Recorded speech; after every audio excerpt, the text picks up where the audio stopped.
Hi, I'm Aileen. Welcome back to my channel. This is Homeschool with the Clarks. If you're new here, I am currently homeschooling 4 kiddos in grades 8th, 6th, 3rd, and TK. Today I want to chat with you about essentials in writing alternate schedules. There are quite a few and not everyone knows about them, so I thought I would just share what I've learned, what I've tried, and help you choose what's going to work best for your student. First off, essentials in writing, if you're not familiar, they are a grammar and writing curriculum. They're broken up into 2 units. The first unit is on grammar and the second is on composition. It is a year-long curriculum and they go by grade, so first, second, third, fourth, fifth, etc.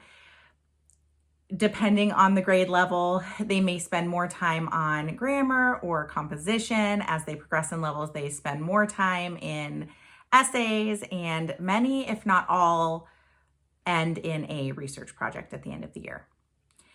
Some people are hesitant to try EIW because of the way that it's broken up. First half of the year in grammar, second half of the year on composition. There are people who have concerns about not spending as much time on writing or not working on writing for part of the year or only focusing on grammar. And so because of that, there have been alternate schedules that have come out, which I think is really great because they're all really good tools for you to use in your homeschool if they work for you. And for many, many families, the schedule that Essentials in Writing has laid out, their plan works really well for them as well. So definitely choose what works for you. We make the curriculum work for us. We don't work for the curriculum. That is my motto. So I am going to flip my camera around and show you the different schedules, but just for reference, I'm going to be showing you Essentials in Writing Level 8. I will show you their traditional schedule and I'll talk about how I have broken down the schedule. And then they do have alternate schedules listed on their website.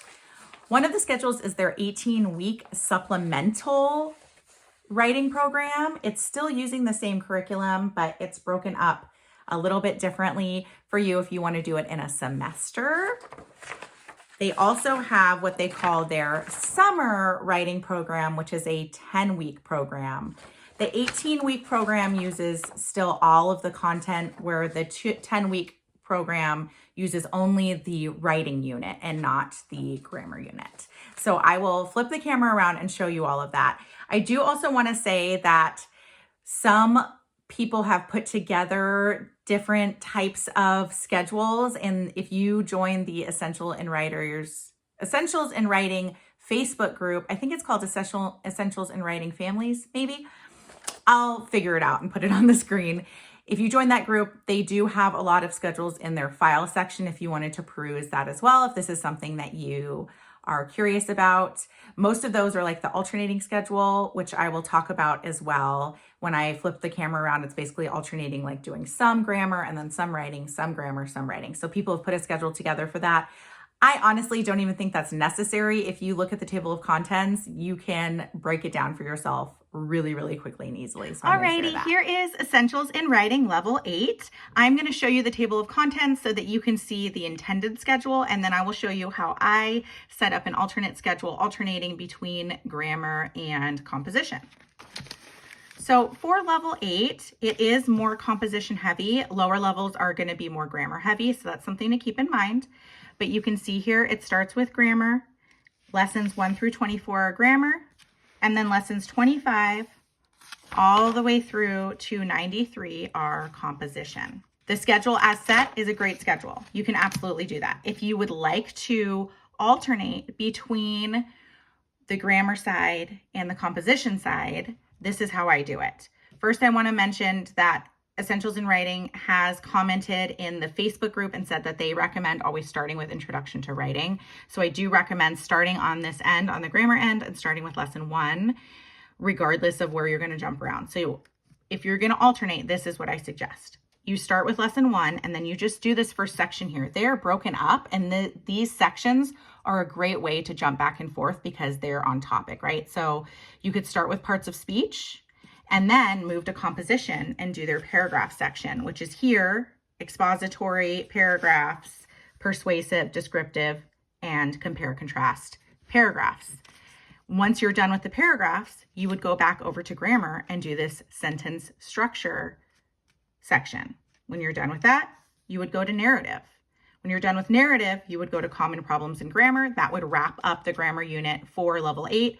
Now, again, if you are in a lower level, they're going to spend more time on grammar, and so this may be flip-flopped.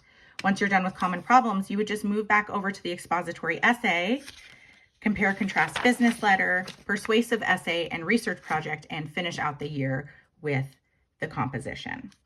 If you are concerned about having enough time to finish everything, this is also a great place to look to see, okay, what am I comfortable with skipping this year? Okay, so maybe you decide that you're going to skip the narrative this year. Maybe you decide you're only going to do one essay, or perhaps you're going to skip the business letter. That is what we skipped for this year for my kiddo. I just wanted to prioritize the essays, and then I really wanted to make sure he had enough time to get to the research project. So that is the 2 ways to do essentials in writing. Now I'm going to show you what they have available on their website, and I will link to these as well so that you can look at them. This is level 6. I didn't show you the level 6 workbook because if you saw my flip through video, you know that it is very well loved and falling apart. So I use the 8 because my son's is not falling apart. So here is level 6. They do have these plans available for all of their grade levels. So I will link to it, and you can go through and look through all of them. So this is their 18-week plan. They call this the supplemental writing plan. As you can see, they are using all of the lessons. They're starting at lesson 1, which is what they recommended. This is a 4-day 18-week schedule. But if you look, okay, day 1 is lesson 1, but then day 2 is lesson 2, days 1 and 2, and it's telling you choose 2 activities. So this is where you're going to maybe cut out a little bit. Lesson 3, day 1 and 2, it's saying attempt all. So they're saying you need to prioritize these. Lesson 4 is days 1 and 3, only odd numbers. And then going to lesson 5, days 1 and 2, lesson 6, lesson 7, days 1 and 2, and so on. So they are combining lessons. They do say to plan to spend 30 minutes per day if you're going to use this schedule. I think it's actually like quite doable to complete it. It's really not a lot, even if you wanted to use this as a supplement with for us, we use moving beyond the page. So if you wanted to be able to do everything in moving beyond the page and this, I think that that's definitely doable. So I'm just going to show you the back because this is just week 6. Oh, I printed it kind of funky. So then we have 7 through 14. And again, it's 4 days, Monday through Thursday, or however you want to do it. And then week 18. And another way that you would do it, you don't have to stick with Monday through Thursday. You could just do the first one and cross it out. Now the second one. And the third one, and just have your kid cross it out and just give them the schedule, work together to complete it as an 18-week curriculum.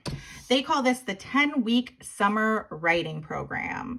And this one does not cover everything. It only covers the writing composition. So if you are trying to help your kiddo improve their writing over the summer to be more prepared for the following school year, or if you wanted to only add in their writing portion at some point during the school year, you could do that. And so this one is not always doubling up on lessons, but sometimes it is. So lesson 33 is where you start, and then you're working through the paragraphs, right? But then when you get down here for the personal narrative, it is doubling up on lessons for these. So it does double up. But then it is also incorporating the extra practice where you rewrite what they taught you to write, which we actually skip a lot. So that's cool that it's incorporated in there and it's still 10 weeks.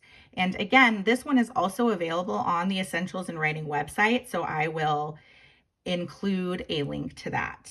This shortened 10-week pacing guide omits the grammar unit, which I mentioned, but they do have an intensive grammar unit review that you can utilize if you wanted to still cover grammar. I hope that all of those schedule options for Essential in Writing were helpful to you. If you do have additional questions or need me to link something that I didn't link, please give me a comment below. And if there's anything else you're wanting to see, like flip through wise, please let me know and I will try and get it on the schedule. I'll see you next time.